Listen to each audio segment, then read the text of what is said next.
Άκου πολύ σημαντικά αυτό που θα σου πω τώρα. Αν ζούσες πριν από 100 χρόνια, θα ξυπνούσες κάθε πρωί να πας στη δουλειά για να βγάλεις το μεροκάμα. Το πριν από 100 χρόνια θα χρησιμοποιούσες ως μέσο συγκοινωνίας το άλογο με το κάρο.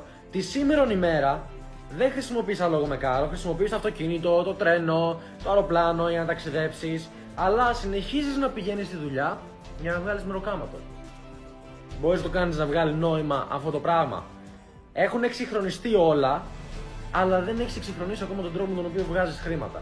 Παρότι κάθε μέρα όλοι μας έχουμε στα χέρια μας έναν υπερυπολογιστή, το κινητό, και στα σπίτια μας τους υπολογιστές, τα οποία έχουν τη δύναμη κυριολεκτικά να δημιουργήσουν πλούτο αρκεί να τα αξιοποιήσεις σωστά. Αλλά αντί να τα αξιοποιήσεις σωστά, να μάθεις 5 πράγματα και να βγάλεις χρήματα, τα έχεις για να βλέπεις Netflix, να παίζεις βιντεοπαιχνίδια και να βλέπεις βίντεο με γάτες στο YouTube και να σκρολάρεις στο TikTok σαν χαζός αποχαρνωμένος.